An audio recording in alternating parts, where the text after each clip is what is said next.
ರಾಜ್ಯದ ಬೇರೆ ಬೇರೆ ಊರುಗಳು ಮಾತ್ರವಲ್ಲ, ಹೊರ ರಾಜ್ಯದ ಊರುಗಳು, ವಿದೇಶದಿಂದ ಕೂಡ ಅನೇಕ ಮಂದಿ ತಮ್ಮ ಬದುಕಿಗೊಂದು ಆಸರೆಯನ್ನ ಕಂಡುಕೊಳ್ಳಿಕ್ಕೆ, ಒಂದು ದಿಕ್ಕನ್ನ ಪಡೆದುಕೊಳ್ಳಿಕ್ಕೆ ಬೆಂಗಳೂರು ಅನ್ನೋ ಈ ಮಹಾನಗರಿಗೆ ಬರ್ತಾರೆ ಪ್ರತಿದಿನ.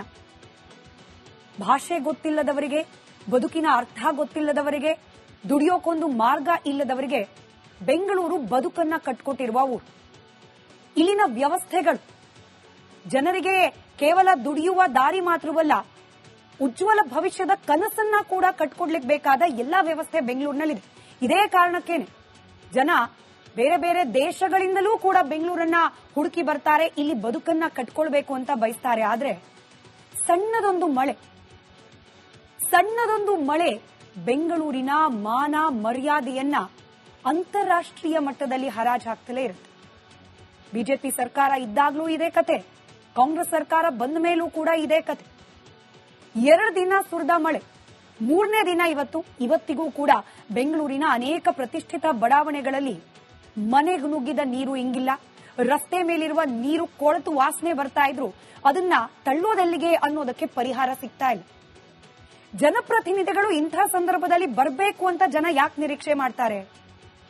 ಕೇವಲ ಅಧಿಕಾರಿಗಳು ಬಂದ್ಬಿಟ್ರೆ ತೇಪೆ ಹಚ್ಚೋ ಕಾರ್ಯ ಮಾಡ್ತಾರೆ, ಪರಿಸ್ಥಿತಿಯನ್ನ ಗಂಭೀರವಾಗಿ ತೆಗೆದುಕೊಳ್ಳೋದಿಲ್ಲ. ಆದ್ರೆ ಒಬ್ಬ ಮುಖ್ಯಮಂತ್ರಿಯೋ ಉಪಮುಖ್ಯಮಂತ್ರಿಯೋ ಅಥವಾ ಸಚಿವರೋ ಆ ಜಾಗಕ್ಕೆ ಬಂದ್ರೆ ಅಟ್ಲೀಸ್ಟ್ ಅವ್ರು ಬರ್ತಿದ್ದಾರೆ ಅನ್ನೋ ಕಾರಣಕ್ಕಾದ್ರೂ ಅಧಿಕಾರಿಗಳು ಅಲರ್ಟ್ ಆಗ್ತಾರೆ, ಶಾಶ್ವತ ಪರಿಹಾರಕ್ಕೆ ನಾವು ಡಿಮ್ಯಾಂಡ್ ಮಾಡಬಹುದು. ಈ ರೀತಿಯಾದ ನಿರೀಕ್ಷೆ ಜನಸಾಮಾನ್ಯರದ್ದು. 3 ದಿನ ಆಗೋಯ್ತು, ಆದ್ರೆ ನಮ್ಮ ಸರ್ಕಾರದ ಪ್ರತಿನಿಧಿಗಳಿಗೆ ಪುರ್ಸೊತ್ತೇ ಇರಲಿಲ್ಲ. ಸಾಧನಾ ಸಮಾವೇಶ, ಹೈಕಮಾಂಡ್ ನಾಯಕರನ್ನ ತಣಿಸುವ ಪ್ರಯತ್ನ, ಜನರ ಮುಂದೆ ನಾವು ಆ ಸಾಧನೆ ಮಾಡಿದ್ವಿ ಈ ಸಾಧನೆ ಮಾಡಿದ್ವಿ ಅಂತ ಹೇಳಿ ಕೊಚ್ಕೊಳ್ಳೋ ಪ್ರಯತ್ನ, ಇದೆಲ್ಲದರಲ್ಲಿ ಬ್ಯುಸಿಯಾಗಿದ್ದ ಮುಖ್ಯಮಂತ್ರಿಗಳು ಹಾಗೆ ಉಪಮುಖ್ಯಮಂತ್ರಿಗಳು ಕೊನೆಗೂ ತಮ್ಮ ಬ್ಯುಸಿ ಶೆಡ್ಯೂಲ್ ಅಲ್ಲಿ ಒಂದು 10 ನಿಮಿಷ ಬಿಡುವು ಮಾಡಿಕೊಂಡು ಹಿಂಗ್ ಬಂದ್ರು, ಜನರ ಸಮಸ್ಯೆಯನ್ನ ನಾವು ಕಣ್ಣಾರೆ ಗಮನಿಸಿದ್ದೀವಿ ಅಂತಂದ್ರು, ಹೊರಟೋದ್ರು. ಆದ್ರೆ ಈ ನಾಮಕೆ ವಾಸ್ತೆ ವಿಸಿಟ್ ಜನರ ಆಕ್ರೋಶವನ್ನ ಮತ್ತಷ್ಟು ಹೆಚ್ಚು ಮಾಡಿದೆ. ಇವಾಗ ರಾಜ್ಯದ ಬೇರೆ ಬೇರೆ ಊರುಗಳು ಮಾತ್ರವಲ್ಲ, ಹೊರ ರಾಜ್ಯದ ಊರುಗಳು, ವಿದೇಶದಿಂದ ಕೂಡ ಅನೇಕ ಮಂದಿ ತಮ್ಮ ಬದುಕಿಗೊಂದು ಆಸರೆಯನ್ನ ಕಂಡುಕೊಳ್ಳಿಕ್ಕೆ, ಒಂದು ದಿಕ್ಕನ್ನ ಪಡೆದುಕೊಳ್ಳಿಕ್ಕೆ ಬೆಂಗಳೂರು ಅನ್ನೋ ಈ ಮಹಾನಗರಿಗೆ ಬರ್ತಾರೆ ಪ್ರತಿದಿನ. ಭಾಷೆ ಗೊತ್ತಿಲ್ಲದವರಿಗೆ, ಬದುಕಿನ ಅರ್ಥ ಗೊತ್ತಿಲ್ಲದವರಿಗೆ, ದುಡಿಯೋಕೊಂದು ಮಾರ್ಗ ಇಲ್ಲದವರಿಗೆ ಬೆಂಗಳೂರು ಬದುಕನ್ನ ಕಟ್ಕೊಟ್ಟಿರುವ ಊರು. ಇಲ್ಲಿನ ವ್ಯವಸ್ಥೆಗಳು ಜನರಿಗೆ ಕೇವಲ ದುಡಿಯುವ ದಾರಿ ಮಾತ್ರವಲ್ಲ, ಉಜ್ವಲ ಭವಿಷ್ಯದ ಕನಸನ್ನ ಕೂಡ ಕಟ್ಕೊಡ್ಲಿಕ್ಕೆ ಬೇಕಾದ ಎಲ್ಲಾ ವ್ಯವಸ್ಥೆ ಬೆಂಗಳೂರಿನಲ್ಲಿದೆ. ಇದೇ ಕಾರಣಕ್ಕೇನೆ ಜನ ಬೇರೆ ಬೇರೆ ದೇಶಗಳಿಂದಲೂ ಕೂಡ ಬೆಂಗಳೂರನ್ನ ಹುಡುಕಿ ಬರ್ತಾರೆ, ಇಲ್ಲಿ ಬದುಕನ್ನ ಕಟ್ಕೊಳ್ಬೇಕು ಅಂತ ಬಯಸ್ತಾರೆ. ಆದ್ರೆ ಸಣ್ಣದೊಂದು ಮಳೆ ಬೆಂಗಳೂರಿನ ಮಾನ ಮರ್ಯಾದೆಯನ್ನ ಅಂತಾರಾಷ್ಟ್ರೀಯ ಮಟ್ಟದಲ್ಲಿ ಹರಾಜು ಹಾಕ್ತಲೇ ಇರುತ್ತೆ. ಬಿಜೆಪಿ ಸರ್ಕಾರ ಇದ್ದಾಗ್ಲೂ ಇದೇ ಕತೆ, ಕಾಂಗ್ರೆಸ್ ಸರ್ಕಾರ ಬಂದ ಮೇಲೂ ಕೂಡ ಇದೇ ಕತೆ. 2 ದಿನ ಸುರಿದ ಮಳೆ, 3ನೇ ದಿನ ಇವತ್ತಿಗೂ ಕೂಡ ಬೆಂಗಳೂರಿನ ಅನೇಕ ಪ್ರತಿಷ್ಠಿತ ಬಡಾವಣೆಗಳಲ್ಲಿ ಮನೆಗೆ ನುಗ್ಗಿದ ನೀರು ಇಂಗಿಲ್ಲ. ರಸ್ತೆ ಮೇಲಿರುವ ನೀರು ಕೊಳೆತು ವಾಸನೆ ಬರ್ತಾ ಇದ್ರು, ಅದನ್ನ ತಳ್ಳೋದೆಲ್ಲಿಗೆ ಅನ್ನೋದಕ್ಕೆ ಪರಿಹಾರ ಸಿಗ್ತಾ ಇಲ್ಲ. ಜನಪ್ರತಿನಿಧಿಗಳು ಇಂಥ ಸಂದರ್ಭದಲ್ಲಿ ಬರಬೇಕು ಅಂತ ಜನ ಯಾಕೆ ನಿರೀಕ್ಷೆ ಮಾಡ್ತಾರೆ? ಕೇವಲ ಅಧಿಕಾರಿಗಳು ಬಂದ್ಬಿಟ್ರೆ ತೇಪೆ ಹಚ್ಚೋ ಕಾರ್ಯ ಮಾಡ್ತಾರೆ, ಪರಿಸ್ಥಿತಿಯನ್ನ ಗಂಭೀರವಾಗಿ ತೆಗೆದುಕೊಳ್ಳೋದಿಲ್ಲ.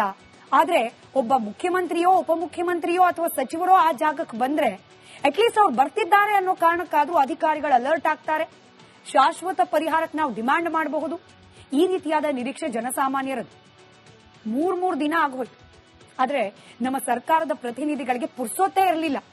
ಸಾಧನಾ ಸಮಾವೇಶ, ಹೈಕಮಾಂಡ್ ನಾಯಕರನ್ನ ತಣಿಸುವ ಪ್ರಯತ್ನ, ಜನರ ಮುಂದೆ ನಾವು ಆ ಸಾಧನೆ ಮಾಡಿದ್ವಿ ಈ ಸಾಧನೆ ಮಾಡಿದ್ವಿ ಅಂತ ಹೇಳಿ ಕೊಚ್ಕೊಳ್ಳೋ ಪ್ರಯತ್ನ, ಇದೆಲ್ಲದರಲ್ಲಿ ಬ್ಯುಸಿಯಾಗಿದ್ದ ಮುಖ್ಯಮಂತ್ರಿಗಳು ಹಾಗೆ ಉಪಮುಖ್ಯಮಂತ್ರಿಗಳು ಕೊನೆಗೂ ತಮ್ಮ ಬ್ಯುಸಿ ಶೆಡ್ಯೂಲ್ ಅಲ್ಲಿ ಒಂದು 10 ನಿಮಿಷ ಬಿಡುವು ಮಾಡಿಕೊಂಡು ಹಿಂಗ್ ಬಂದ್ರು, ಜನರ ಸಮಸ್ಯೆಯನ್ನ ನಾವು ಕಣ್ಣಾರೆ ಗಮನಿಸಿದ್ದೀವಿ ಅಂತಂದ್ರು, ಹೊರಟೋದ್ರು. ಆದ್ರೆ ಈ ನಾಮಕೆ ವಾಸ್ತೆ ವಿಸಿಟ್ ಜನರ ಆಕ್ರೋಶವನ್ನ ಮತ್ತಷ್ಟು ಹೆಚ್ಚು ಮಾಡಿದೆ.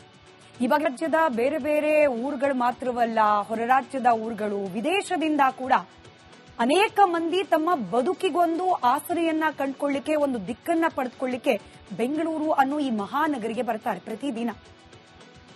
ಭಾಷೆ ಗೊತ್ತಿಲ್ಲದವರಿಗೆ, ಬದುಕಿನ ಅರ್ಥ ಗೊತ್ತಿಲ್ಲದವರಿಗೆ, ದುಡಿಯೋಕೊಂದು ಮಾರ್ಗ ಇಲ್ಲದವರಿಗೆ ಬೆಂಗಳೂರು ಬದುಕನ್ನ ಕಟ್ಕೊಟ್ಟಿರುವ ಊರು. ಇಲ್ಲಿನ ವ್ಯವಸ್ಥೆಗಳು ಜನರಿಗೆ ಕೇವಲ ದುಡಿಯುವ ದಾರಿ ಮಾತ್ರವಲ್ಲ, ಉಜ್ವಲ ಭವಿಷ್ಯದ ಕನಸನ್ನ ಕೂಡ ಕಟ್ಕೊಡ್ಲಿಕ್ಕೆ ಬೇಕಾದ ಎಲ್ಲಾ ವ್ಯವಸ್ಥೆ ಬೆಂಗಳೂರಿನಲ್ಲಿದೆ. ಇದೇ ಕಾರಣಕ್ಕೇನೆ ಜನ ಬೇರೆ ಬೇರೆ ದೇಶಗಳಿಂದಲೂ ಕೂಡ ಬೆಂಗಳೂರನ್ನ ಹುಡುಕಿ ಬರ್ತಾರೆ, ಇಲ್ಲಿ ಬದುಕನ್ನ ಕಟ್ಕೊಳ್ಬೇಕು ಅಂತ ಬಯಸ್ತಾರೆ. ಆದ್ರೆ ಸಣ್ಣದೊಂದು ಮಳೆ ಬೆಂಗಳೂರಿನ ಮಾನ ಮರ್ಯಾದೆಯನ್ನ ಅಂತಾರಾಷ್ಟ್ರೀಯ ಮಟ್ಟದಲ್ಲಿ ಹರಾಜು ಹಾಕ್ತಲೇ ಇರುತ್ತೆ. ಬಿಜೆಪಿ ಸರ್ಕಾರ ಇದ್ದಾಗ್ಲೂ ಇದೇ ಕತೆ, ಕಾಂಗ್ರೆಸ್ ಸರ್ಕಾರ ಬಂದ ಮೇಲೂ ಕೂಡ ಇದೇ ಕತೆ.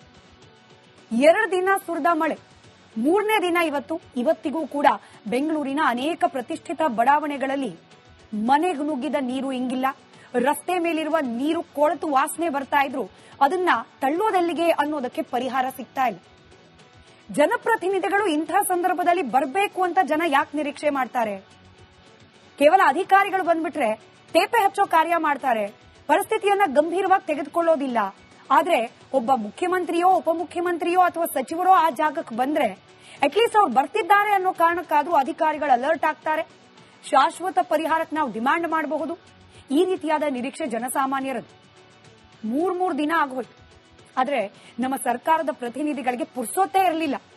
ಸಾಧನಾ ಸಮಾವೇಶ, ಹೈಕಮಾಂಡ್ ನಾಯಕರನ್ನ ತಣಿಸುವ ಪ್ರಯತ್ನ, ಜನರ ಮುಂದೆ ನಾವು ಆ ಸಾಧನೆ ಮಾಡಿದ್ವಿ ಈ ಸಾಧನೆ ಮಾಡಿದ್ವಿ ಅಂತ ಹೇಳಿ ಕೊಚ್ಕೊಳ್ಳೋ ಪ್ರಯತ್ನ, ಇದೆಲ್ಲದರಲ್ಲಿ ಬ್ಯುಸಿಯಾಗಿದ್ದ ಮುಖ್ಯಮಂತ್ರಿಗಳು ಹಾಗೆ ಉಪಮುಖ್ಯಮಂತ್ರಿಗಳು ಕೊನೆಗೂ ತಮ್ಮ ಬ್ಯುಸಿ ಶೆಡ್ಯೂಲ್ ಅಲ್ಲಿ 10 ನಿಮಿಷ ಬಿಡುವು ಮಾಡಿಕೊಂಡು ಹಿಂಗ್ ಬಂದ್ರು, ಜನರ ಸಮಸ್ಯೆಯನ್ನ ನಾವು ಕಣ್ಣಾರೆ ಗಮನಿಸಿದ್ದೀವಿ ಅಂತಂದ್ರು, ಹೊರಟೋದ್ರು. ಆದ್ರೆ ಈ ನಾಮಕೆ ವಾಸ್ತೆ ವಿಸಿಟ್ ಜನರ ಆಕ್ರೋಶವನ್ನ ಮತ್ತಷ್ಟು ಹೆಚ್ಚು ಮಾಡಿದೆ.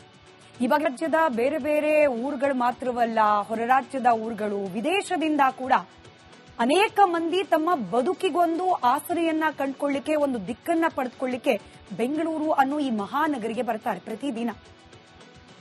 ಭಾಷೆ ಗೊತ್ತಿಲ್ಲದವರಿಗೆ, ಬದುಕಿನ ಅರ್ಥ ಗೊತ್ತಿಲ್ಲದವರಿಗೆ, ದುಡಿಯೋಕೊಂದು ಮಾರ್ಗ ಇಲ್ಲದವರಿಗೆ ಬೆಂಗಳೂರು ಬದುಕನ್ನ ಕಟ್ಕೊಟ್ಟಿರುವ ಊರು. ಇಲ್ಲಿನ ವ್ಯವಸ್ಥೆಗಳು ಜನರಿಗೆ ಕೇವಲ ದುಡಿಯುವ ದಾರಿ ಮಾತ್ರವಲ್ಲ, ಉಜ್ವಲ ಭವಿಷ್ಯದ ಕನಸನ್ನ ಕೂಡ ಕಟ್ಕೊಡ್ಲಿಕ್ಕೆ ಬೇಕಾದ ಎಲ್ಲಾ ವ್ಯವಸ್ಥೆ ಬೆಂಗಳೂರಿನಲ್ಲಿದೆ.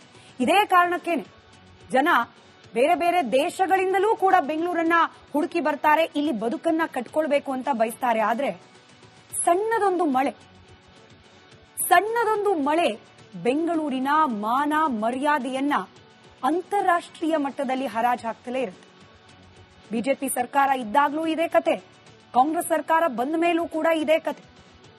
2 ದಿನ ಸುರಿದ ಮಳೆ, 3ನೇ ದಿನ ಇವತ್ತಿಗೂ ಕೂಡ ಬೆಂಗಳೂರಿನ ಅನೇಕ ಪ್ರತಿಷ್ಠಿತ ಬಡಾವಣೆಗಳಲ್ಲಿ ಮನೆಗೆ ನುಗ್ಗಿದ ನೀರು ಇಂಗಿಲ್ಲ. ರಸ್ತೆ ಮೇಲಿರುವ ನೀರು ಕೊಳೆತು ವಾಸನೆ ಬರ್ತಾ ಇದ್ರು, ಅದನ್ನ ತಳ್ಳೋದೆಲ್ಲಿಗೆ ಅನ್ನೋದಕ್ಕೆ ಪರಿಹಾರ ಸಿಗ್ತಾ ಇಲ್ಲ. ಜನಪ್ರತಿನಿಧಿಗಳು ಇಂಥ ಸಂದರ್ಭದಲ್ಲಿ ಬರಬೇಕು ಅಂತ ಜನ ಯಾಕೆ ನಿರೀಕ್ಷೆ ಮಾಡ್ತಾರೆ? ಕೇವಲ ಅಧಿಕಾರಿಗಳು ಬಂದ್ಬಿಟ್ರೆ ತೇಪೆ ಹಚ್ಚೋ ಕಾರ್ಯ ಮಾಡ್ತಾರೆ, ಪರಿಸ್ಥಿತಿಯನ್ನ ಗಂಭೀರವಾಗಿ ತೆಗೆದುಕೊಳ್ಳೋದಿಲ್ಲ. ಆದ್ರೆ ಒಬ್ಬ ಮುಖ್ಯಮಂತ್ರಿಯೋ ಉಪಮುಖ್ಯಮಂತ್ರಿಯೋ ಅಥವಾ ಸಚಿವರೋ ಆ ಜಾಗಕ್ಕೆ ಬಂದ್ರೆ ಅಟ್ಲೀಸ್ಟ್ ಅವ್ರು ಬರ್ತಿದ್ದಾರೆ ಅನ್ನೋ ಕಾರಣಕ್ಕಾದ್ರೂ ಅಧಿಕಾರಿಗಳು ಅಲರ್ಟ್ ಆಗ್ತಾರೆ, ಶಾಶ್ವತ ಪರಿಹಾರಕ್ಕೆ ನಾವು ಡಿಮ್ಯಾಂಡ್ ಮಾಡಬಹುದು. ಈ ರೀತಿಯಾದ ನಿರೀಕ್ಷೆ ಜನಸಾಮಾನ್ಯರದ್ದು. 3 ದಿನ ಆಗೋಯ್ತು, ಆದ್ರೆ ನಮ್ಮ ಸರ್ಕಾರದ ಪ್ರತಿನಿಧಿಗಳಿಗೆ ಪುರ್ಸೊತ್ತೇ ಇರಲಿಲ್ಲ. ಸಾಧನಾ ಸಮಾವೇಶ, ಹೈಕಮಾಂಡ್ ನಾಯಕರನ್ನ ತಣಿಸುವ ಪ್ರಯತ್ನ, ಜನರ ಮುಂದೆ ನಾವು ಆ ಸಾಧನೆ ಮಾಡಿದ್ವಿ ಈ ಸಾಧನೆ ಮಾಡಿದ್ವಿ ಅಂತ ಹೇಳಿ ಕೊಚ್ಕೊಳ್ಳೋ ಪ್ರಯತ್ನ, ಇದೆಲ್ಲದರಲ್ಲಿ ಬ್ಯುಸಿಯಾಗಿದ್ದ ಮುಖ್ಯಮಂತ್ರಿಗಳು ಹಾಗೆ ಉಪಮುಖ್ಯಮಂತ್ರಿಗಳು ಕೊನೆಗೂ ತಮ್ಮ ಬ್ಯುಸಿ ಶೆಡ್ಯೂಲ್ ಅಲ್ಲಿ 10 ನಿಮಿಷ ಬಿಡುವು ಮಾಡಿಕೊಂಡು ಹಿಂಗ್ ಬಂದ್ರು, ಜನರ ಸಮಸ್ಯೆಯನ್ನ ನಾವು ಕಣ್ಣಾರೆ ಗಮನಿಸಿದ್ದೀವಿ ಅಂತಂದ್ರು, ಹೊರಟೋದ್ರು. ಆದ್ರೆ ಈ ನಾಮಕೆ ವಾಸ್ತೆ ವಿಸಿಟ್ ಜನರ ಆಕ್ರೋಶವನ್ನ ಮತ್ತಷ್ಟು ಹೆಚ್ಚು ಮಾಡಿದೆ.